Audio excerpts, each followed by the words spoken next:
Welcome to this September edition of our webinar series, Dreaming. Good morning, good evening, good afternoon, wherever you are in the world. And we have an international webinar today. If you're a regular to our webinar series, you'll know that I am not Alex. She has moved on to pastures anew. Today, I'm joined by Jen Weavers, who is BPOC's Director of Finance and Strategic Operations. She's joining us while dropping off her kids at school. But most importantly, we are joined by Leo Braga. He's a Brazilian CEO of Indulge Me, which is a cultural tourism experience platform. And Leo is going to step us through the platform, talk about some of the things that they're doing and some of the clients that they have. So welcome, Leo, and I'll hand it over to you. Well, thank you very much, Nick. I'd like to thank Jennifer as well and all the team at Balboa Park Online Collective, and also Alex. Alex and I, we met during a session on the Europeana group. So I'm very glad to be here today, and thanks for the opportunity.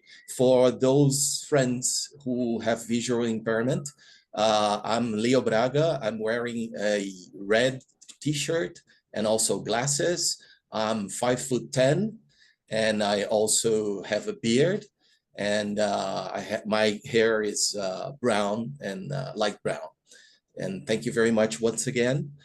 This company, Indulge Me, was founded in 2020, and I'm going to share my pitch deck with you now. Are you able to see this? Yep, it's coming up. Okay. So Indulge Me was founded in 2020, and our main drive and our main goal was to promote a museum here in Brasilia called Catetinho. So it's 5 kilometers from where I am right now. This is the city of Gama in the outskirts of Brasilia. And Catetinho is a unique building because it was the first construction in Brasilia in 1956 when the federal government decided to change the capital. So before 1956, actually Brasilia was founded in 1960, but in 56, Rio de Janeiro was the capital. And so this building was built by the architect Oscar Niemeyer.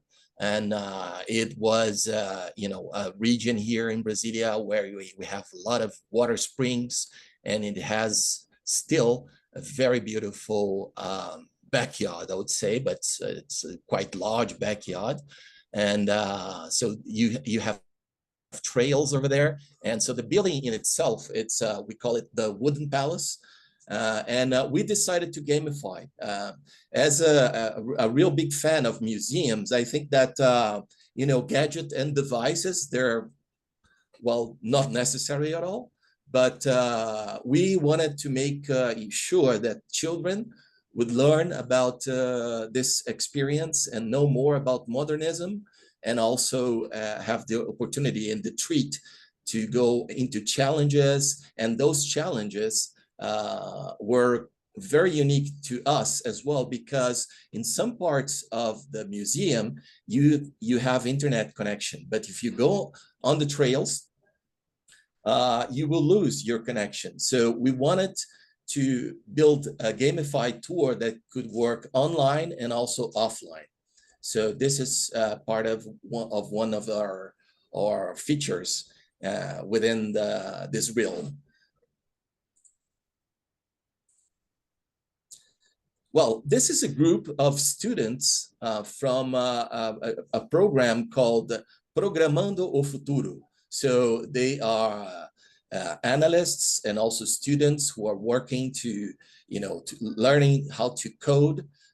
This is also a program that's quite near from where I'm speaking right now. It's about 500 meters from here, some 600 yards, I would say, from where I live.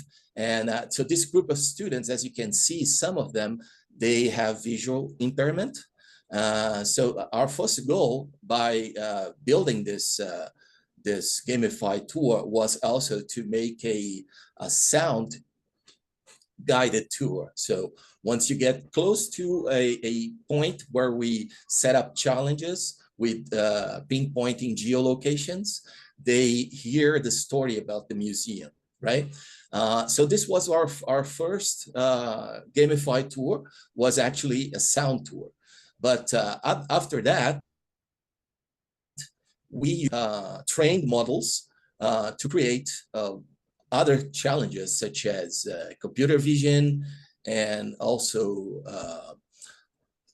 quiz challenges and trivia challenges. And so we have incorporated those challenges as we moved forward in 2022 and 2023.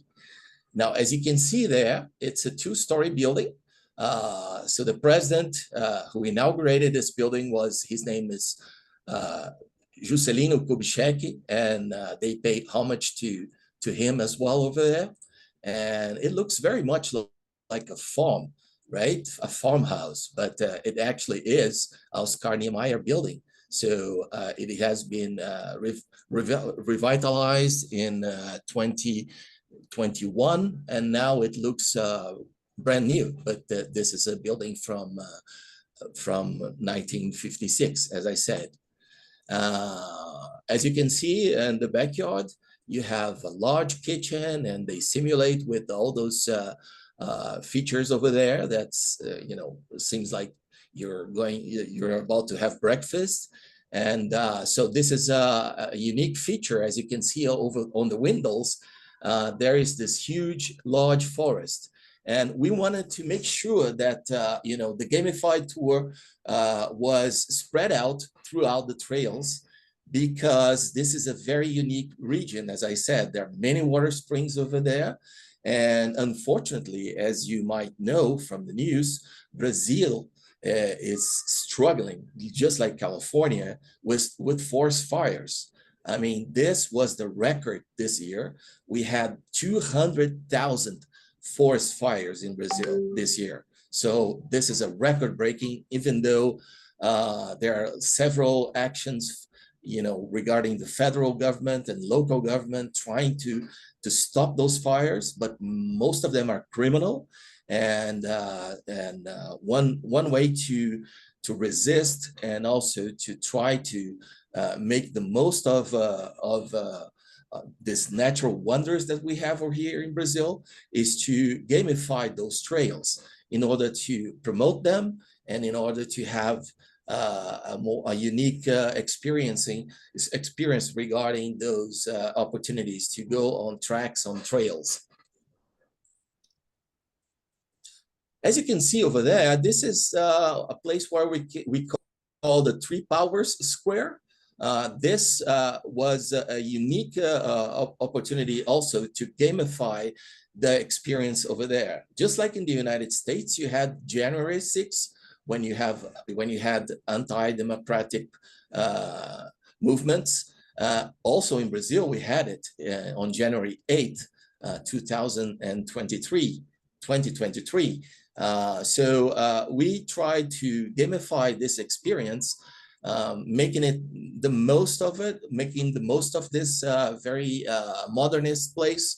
As you can see in front of us this is the celebration of Independence Day here in Brazil, it's held in September 7th. And in front of us, we have the National Congress. And to the right, there is the palace, the presidential palace that it's not in the picture, and the Supreme Court on the left. So this is the Three Powers Square. And we also launched it September this year, this specific gamified tour. And this is the founder of Brasilia. As I said, his name is Juscelino Kubitschek. And you can see on the backdrop of this picture, this is the Supreme Court. Now, one other important moment in our company was this place over there. As you can see, it's a monastery, but what is funny about it is that the government of Funchal is the capital of Madeira Island, right? They host a gamified retreat, a gaming retreat every year, and we were invited to be there this February and March, and I practically lived there for 2 months because Startup Madeira has used this place as their main hub. So most of the game startups that joined us, we spent most of our time on the backyard, on the back of this building. So this is our group. Among them, we have other 10 startups, actually 9 startups, and we are the 10th startup. And so Gaming Startup Retreat was a very important moment to get to know more colleagues in Europe, not only in Europe, but also in North America. And we enhanced our capabilities actually working with this group and validating our process with tourists in Madeira, which is a very important tourist destination in Europe. This guy over there, his name is Donatinho, and he's a musician. And this is an example where you can see on the backdrop as well. This is the National Museum here in Brasilia. It's near the 3 Power Square, as I told you. And right now, here in Brasilia, there is a festival, a large music festival. And we have gamified this music festival as well. It happens in a place where we called 504 South. What is quite interesting about Brasilia is that here we have alphanumerical addresses. Instead of using the name of a street, for example, Avenue Juscelino Kubitschek, instead of that, Brasilia was built in a manner that we use alphanumerical references. So 504 is on the wing of this shaped city, which it's shaped like an airplane. So South 04, it's right in the middle of the south wing. Okay, so Donatinho is the son of a famous Brazilian jazz musician called João Donato, and he also mixes electronic music with samba and also jazz. So what we're doing right now is we're partnering with this venue called Infino here in Brasilia, and they're promoting we're promoting not only his music, but a bunch of other bands, in total 21 bands. And once you get points and you get on the top of the ladder on the ranking, you can get some features, some treats like tickets for specific shows and also t-shirts and the works. So once you do the challenge, you can also get some medals and also badges, and they also could be exchanged for some treats that we are offering during this event. So in a nutshell, what we see as a problem is the lack of engagement and personalization in museums, and an efficient visitor flow management. So we can now, with all the what we call LGPD here in Brasilia, which is the law that protects your personal data. But if you allow us, we can track you down, and then later on we can show the museum which features are most interesting for those visitors. We can have a tracking rate for what we did and how well you did on the gamified tour, and maybe enhance those features as we go along. And so another problem that we see is that we have a fragmented CRM data integration, and we're trying to help museums doing that, and a lack of interactive entertainment options. If you actually want to put your cell phone on your pocket and move along and not do a gamified tour, you can do that as well, right? So what we did is, once you start the game, you don't have any, restrictions to stop it at any moment. So we want to, make the most of the phygital experience and atmosphere. If you want to go have a snack and stop the game, you can do it anytime, or just recollect your medals. If you go along, well, it's your choice. Now, as a solution, we have a mobile solution. It's also customized depending on the event. For example, we're doing a music festival, but we're also gamifying museums. It's related to entertainment. It's reward-based. It works online and offline, which in Brazil is very helpful because not everybody has the possibility or ability to have Starlink, right? And there's so many great places that you can gamify in the Amazon, for example. Next year, we're going to host COP30. So 30 years ago, there was the first COP in Rio de Janeiro. And now in the heart of the Amazon, in a city called Belém, we're going to have the 30th edition. And so we're working with local partners to gamify this experience. And as I said, it's challenge-based. We can tokenize those assets. For example, if you have a very special badge or a very special medal or a trophy, we can tokenize and transform it into a more, let's say, financially interesting asset for our clients. And I think what really differentiates us from other gamified tour companies is that we have a no-code game dev app.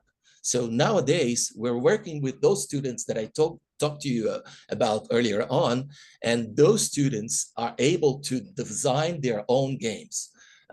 One example of this is an art educator called Isabella Formiga. So she helped us develop the gamified tour for the Museu de Arte de Brasília, which is the Brazilian Art Museum. So you said you saw early on the National Museum, but we also have a local museum, also a building that was designed by architect Oscar Niemeyer, and she did it all by herself. So this makes us very proud of what we're doing and trying to achieve more people and also engage them into the game creation.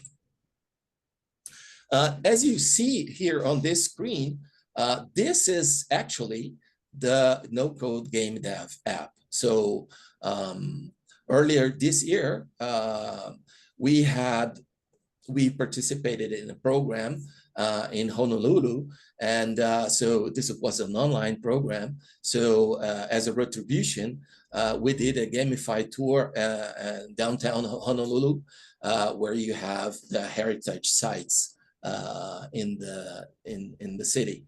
And for Balboa Park in October, I have a little treat for you, Nick and Jennifer. And we're also gamifying Balboa Park, and it's going to be online pretty soon. And this is going to be as well for free for everybody. So we want to, get to know more people, more students in San Diego, and hopefully they'll get inspired and will join us in the game creation activities.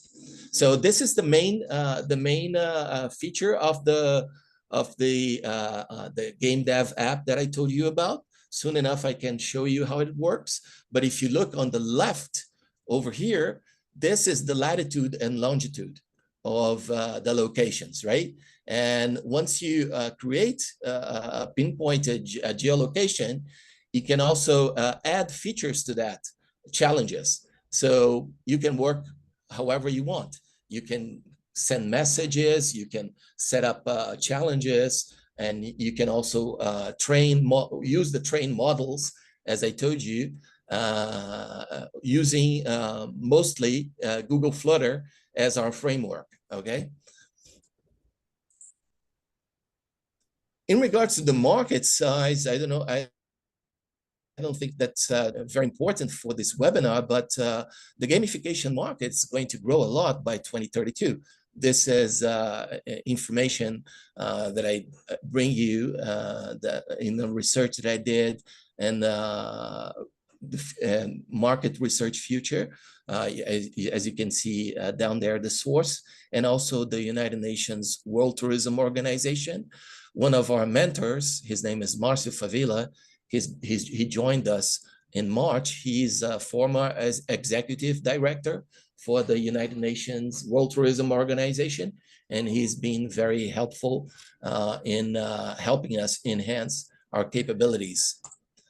Now, our clients, our main clientele include tourism boards, cultural institutions, event organizers, as I said, and theme park operators. We worked also with a large group here in Brazil called Grupo Cataratas. You probably have heard of Cataratas do Iguaçu, or sometimes just Iguazu, right? It's one of the largest waterfalls in America. We gamified the 3 landmark frontier for them, which is right on the border of that Brazil shares with Argentina and also Paraguay. And we specifically cater to millennials with children, mostly, but also people with disabilities, as I said, with visual impairment, and Gen Z travelers, right, who are seeking this immersive and engaging experiences. Now, our partners, as I said, we have there Grupo Cataratas, the Brasilia Design Week. We also created a specific design gamification experience as a workshop. So we work with designers, game designers, and also teachers and students who wish to know more about the gamification processes. And one other client who has joined us is Banco de Brasilia, which is a local bank, and also the Ministry of Tourism. And on the left, you see there, the banner is the Brasilia Gaming Festival.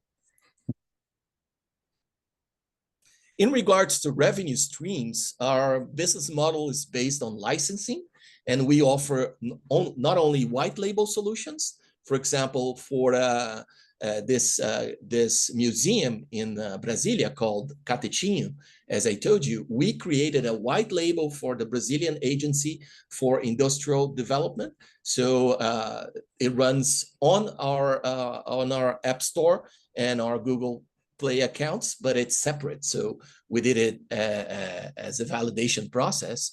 And now we can also promote this white label for other companies who want to license with us. But we can also license through partnerships with festivals, as I said, using our in-app gamified experiences.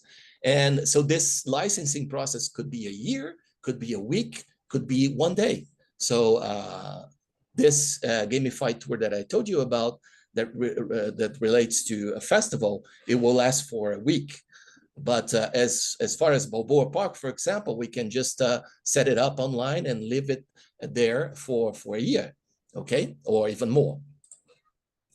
As I said, we focus on B2B, but also B2G licensing. So in regards to governmental agencies, as I told you about, we had the Ministry of Tourism, we had the Brazilian Agency for Industrial Development, we had partnerships also with the Ministry of Finance and local secretaries, such as the Secretary of Science, Technology, and Innovation. We gamified the planetarium here in Brasilia. So it has an approach that resembles more of a gamified tour related to science, right? And in-app monetization, we can also monetize through 2D and 3D assets, like medals, trophies, and badges, as I told you before. And related to traction, we've launched tours here in Brazil, Portugal, and Madeira Island, Spain, in Valencia, during a unique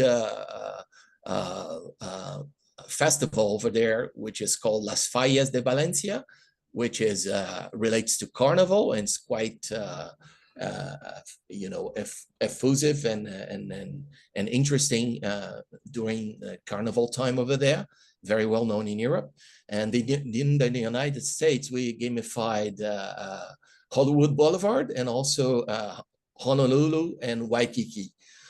Singapore, the United Arab Emirates, we have 2 gamified tours over there, and Indonesia, and also the ruins of São Paulo in Macau, where we participated in a program from Pier 25, which is hosted by Melco Resorts and Entertainment, which is a group from Hong Kong. They own resorts in Hong Kong, Macau, in Cyprus, in Indonesia, and some other countries. As a competitive analysis, I bring you up here the Go game, which is one of our competitors. We can also feature Pokemon Go as one of competitors. Actually, we were very much inspired by Pokemon Go to promote gamified tours and bring more edutainment instead of only entertainment to young people. Geocaching is also a very well-known company in Europe. They're also present here in America and also in South America as well. And what's unique about our company, I'd say that first we have this no-code gamified app, and then we also focus on education and cultural experiences. Now, our goal for the next year is to promote COP30, right? We've been to Macau, but we also want to host and showcase our solution on Beijing 2025, the Haiku Festival. We're going now to GITEX Global North Star next week to promote this gamified tour in Dubai. But in regards to North America, we're very much interested, since we hosted the World Cup. We know one thing or two about it, and we know how the opportunity is bringing about. It's going to showcase North America in the sense that not only the U.S. is going to host the World Cup, but also Mexico and Canada. So we want to make the most of it in 2026, and we're looking for partners for that. And also, we've been talking to the organizers of the 2028 Olympic Games, and we also want to promote the city and try to make LA a more attractive city to people who are not using their cars, and trying to walk around the city and get to know more features by using public transit and also by walking. Now, in regards to our team, Miguel Garcia, he's our CTO. He's from Spain, but I met him here in Brasilia. We went to the Founder Institute Brasilia, which is a branch of the Founder Institute from the Silicon Valley.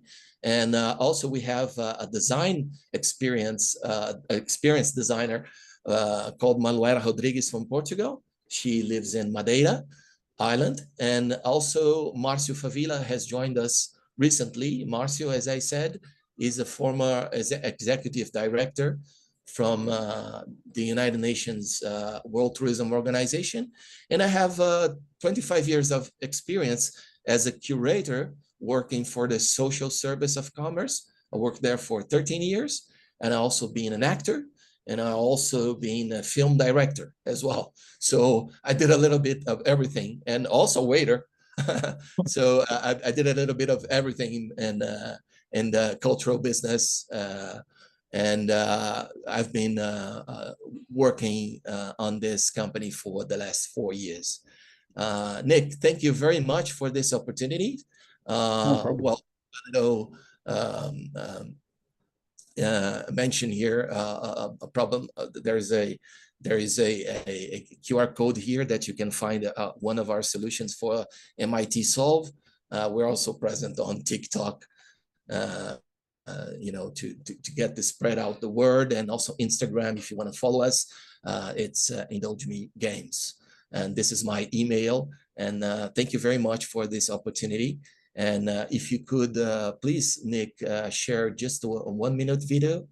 Sure. You will be able just to see some of those features that I said earlier on here about Brasilia. Okay, happy to. And then in the meantime, if anyone has any questions for you, I know I have a couple, but please post them in the chat while I just do this and make sure sharing sound.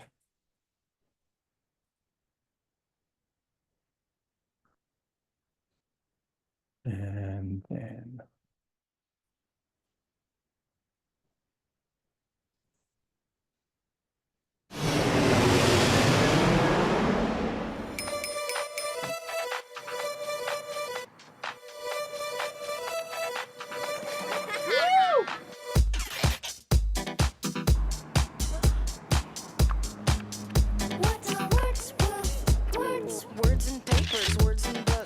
on TV, words for clicks, words for comfort, words for peace, words to make the fighting cease, words to tell you what to do. Words are working hard for you. Eat your words, but don't go hungry. Words have always nearly hung me.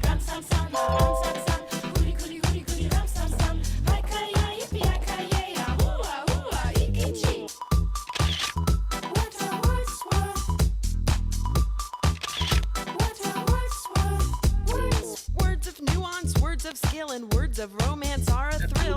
Words are stupid, words can put you on the run. Mots pressés, mots sensés, mots qui disent la vérité. Mots maudits, mots mentis, mots qui manquent le fruit d'esprit. This is a church by Australian Lions, and this is a typical residence. We call it a super block. We have the buildings and area.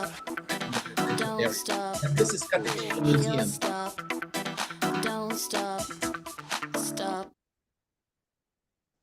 cool. So as a film director, did you script and shoot that? Oh, yes. Yeah, it was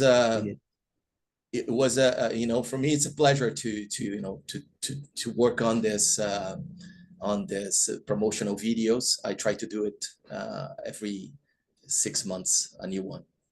So you're a pretty small team, but you had some pretty big names in there, FIFA and the Olympic Committee. How are you? I know, and you won an award for Tech Innovation Entrepreneurial. Is that right? Well, actually, it was a grant, right? Oh, okay. Brazilian government, and so we were able to participate in some programs. This one called the ESG award that we won from the Brazilian Agency for Industrial Development. So how are you getting in front of these big names like FIFA? Because you're a 4-person team.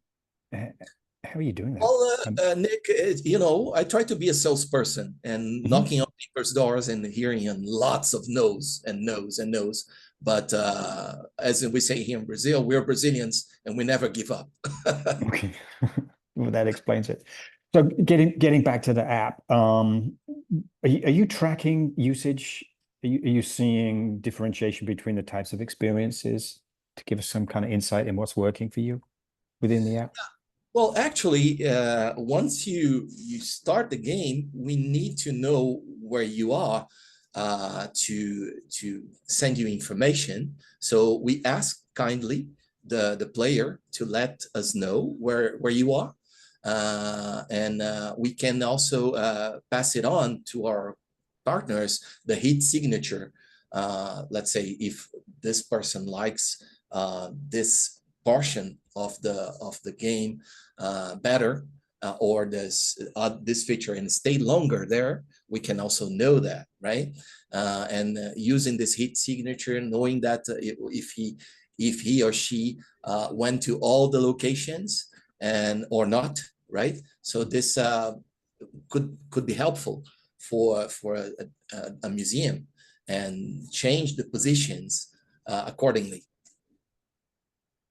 And your business model is licensing, and then you talked about a rev share. I mean, sustainability is always a critical aspect of these types of platforms. What is that revenue? Can you talk a bit more about that kind of revenue through partnerships? You talked about ticket sales. So can you take ticket sales on the app, and then there's a rev share there? How is that working? Yeah, well, actually, we don't have you can't buy tickets still, but we can use those features such as medals and also badges and trophies and exchange them, because you have a dedicated trophy room inside the app, and for every game you have a different trophy room, right? So what we're doing, for example, in this festival. And by the way, they're paying us $500 to gamify this festival, right? And they have some companies such as, for example, Heineken, and you can exchange for a beer. This determine this seal, right? Because it's different from a game that we create for kids, right? This is a game for adults. But also you can also monetize through using through partnerships when we have a ranking and give a certain treats to the first player on the ranking, or the second position or the third position, for example. And as in regards to a year licensing, what we do is we charge $1,000 per month.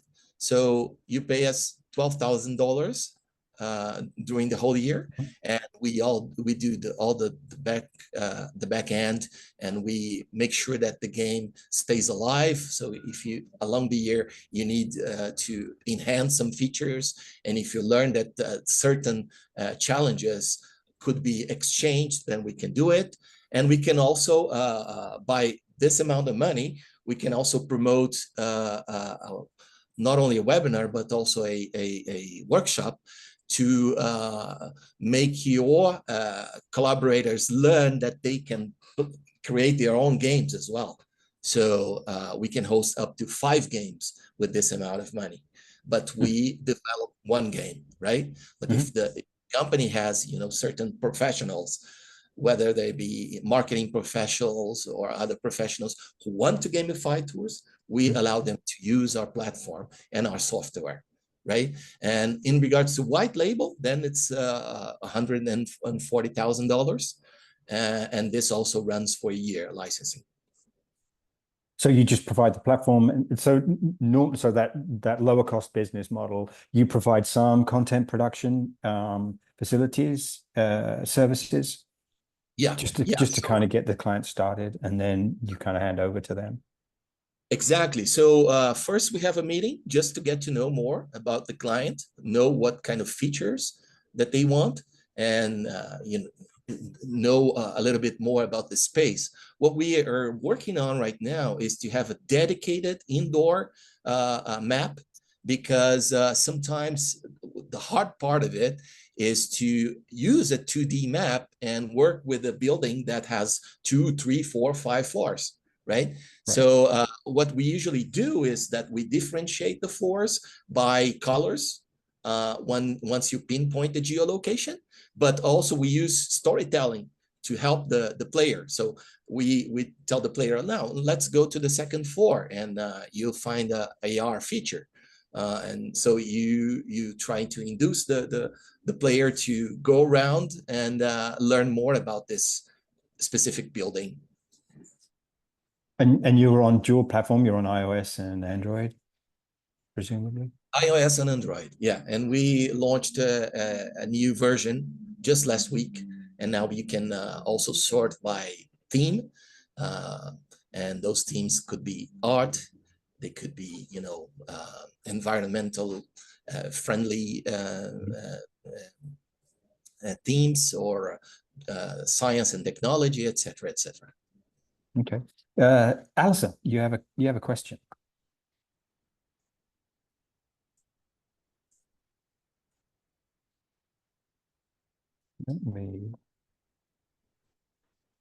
There you go. I've unmuted you, Alison, if you want to ask.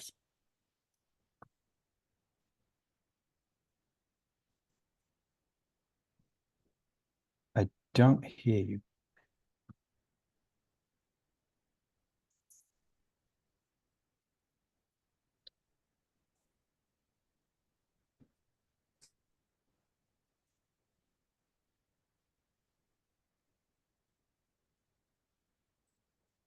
Hello, Alison.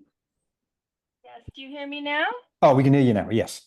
Yes. Good. Okay. Sorry, the microphone wasn't working.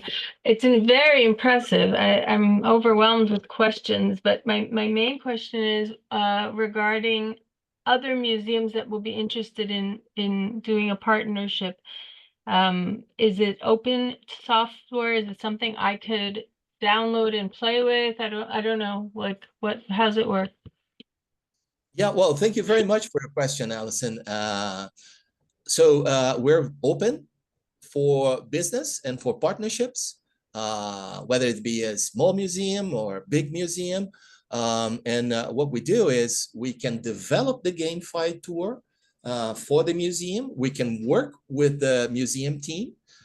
So by doing that, we allow the museum to download our software and work with our no-code game dev app.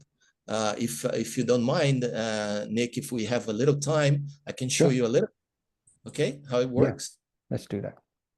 Thank you very much.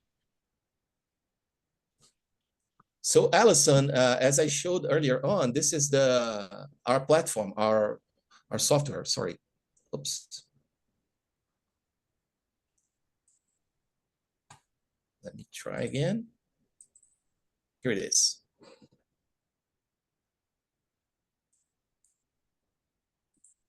Can you see the screen? Yep. Okay, so this is Honolulu Heritage Trail, right?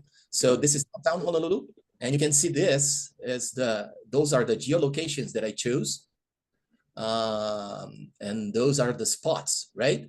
But once you go to a spot, for example, here on Hotel Street Mall, this is the Hawaii State Capitol, right? Once you go to this place, you see number 3. And what you see is you have a message, okay? And then there's another message here, and this is the Oracle. And this is a take photo message, challenge. So once you take the photo, you can get a trophy. And later on, you get another message, and you have a divination challenge. And for this divination challenge, once you respond correctly, let's say respect is the correct answer, right?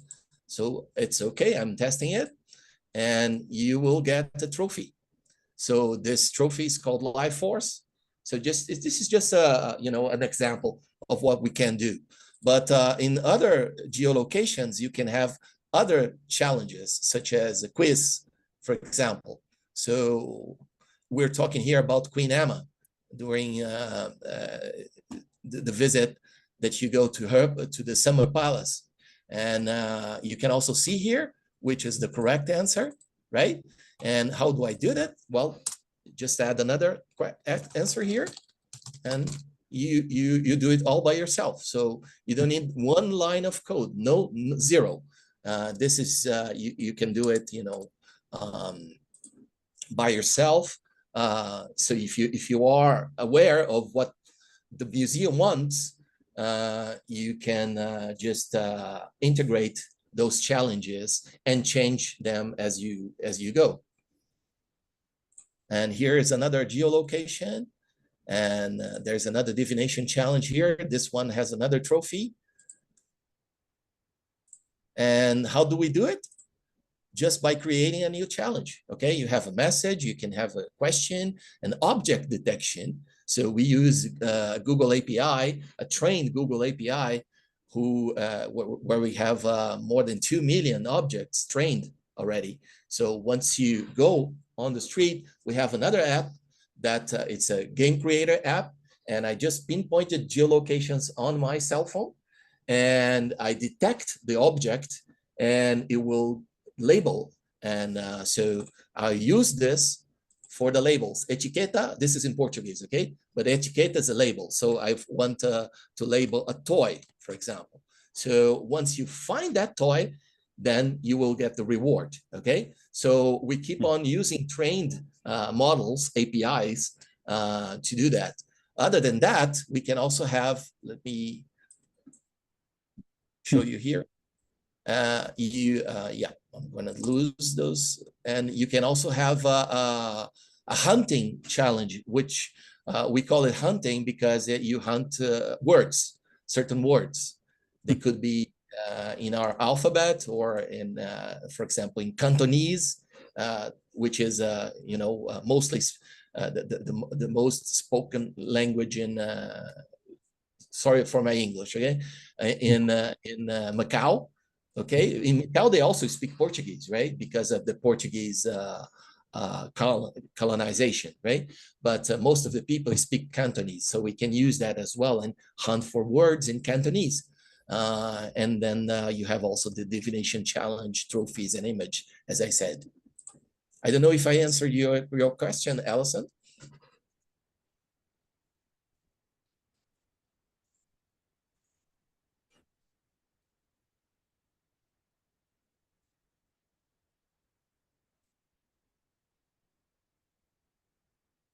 That's a pretty thorough answer. Appreciate it, Leo. Any other questions for Leo? My pleasure, Allison. She's answering here on the chat bot. All right.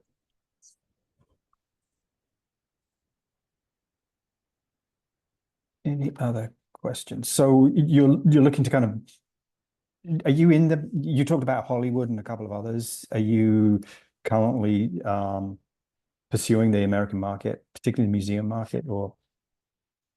Well, yeah, as I said, we are very much interested in the World Cup because of the venues and also the FIFA fun part, the FIFA fun, what is it called in English? Well, the FIFA fun party. We have several activities, but we've learned here in Brazil that there's a lot of waiting. And once the party is over, people don't know what to do. And well, just to give you an example, for example, in Funchal, if you open Google and ask Google Maps for an inquiry to find museums, it will tell you, it will bring you back 7 museums downtown Funchal. There are 25 museums at downtown Funchal, and 4 of them are related to children. And they never appear on this. Well, of course, with Apple Intelligence and so on, things are getting better and better.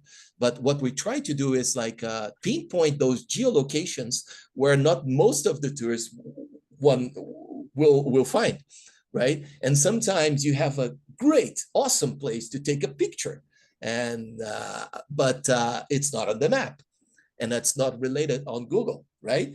But so we try to make the most of it and trying to get, you know, some unique features and put it on the gamified tour. So this way you learn and you also have the opportunity to enhance your experience, right? So this is what we're looking on the American market, whether if it's a museum or if it's a sports venue or any other outdoor activities. We have a question in the Q&A from Manisha. Are Indigenous colleges or organizations using this app? Organizations, I would say that Programming the Future is a partner organization. There is also a social project here in Brasilia called Meninos da Ceilândia. Ceilândia is a very large city. Actually, as a shanty town, it's the largest favela shantytown in Latin America right now. It's here in Brasilia.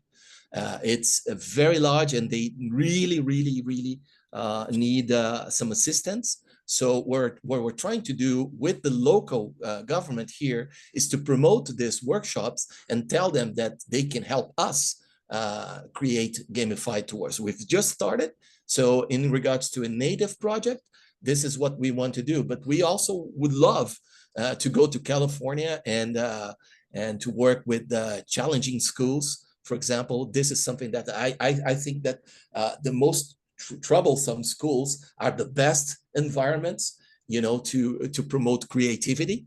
And so if you guys have any ideas, or if you have you know, any friends who are principals or running some schools, or some you know, some teachers who are very fond of games, give them my email or my number, and we'll be glad to join them, and we won't charge anything for that. This is one of our ESG goals, is to set up workshops on schools every 3 months at least. Okay. Well, you have an offer in the chat, Leo, from Manisha. If you'd like to collaborate with the Tribal College in Alberta, Canada, then I've left their email. Oh, that's great. And I lived in Canada. It's a beautiful place. I lived in Vancouver, Kelowna, and Kelowna, Vernon, Kelowna, and Vancouver. So Alberta, come and join us. What's her name? That's Manisha Katapal. I'll send you the. I probably Nice meeting you. bludgeoned that pronunciation. I apologize. Okay, well, I think we'll call it there. Leo, really appreciate you joining this webinar, showing us what you have, and just a little heads up on future webinar series. Next month, October, we have Guru, who are also an experienced platform based out of San Diego. We have a return of the Royal Navy Museum in November to talk about the collections and AI work that they're doing. And then for those of you looking for consolidating distributed constituent data systems, we have Golden Record, who have a platform to bring together disparate constituent data and create golden records out of them. So that's it, Leo. Thanks again. Greatly appreciate you joining the series, and we'll see everybody next month. Nick, you guys are brilliant. Thank you very much. Thanks, Jennifer. And also thank you, Alex. I send you all my best vibes here from Brazil. And this is a brilliant idea. Thank you very much for the opportunity. We're a small startup, and we want you here in Brazil as well. Come and visit the city and play some game with us. Okay, that's an offer I can't refuse. All right. Okay, take care, Leo. Thanks, everyone. Thank you very much, everyone. Bye-bye.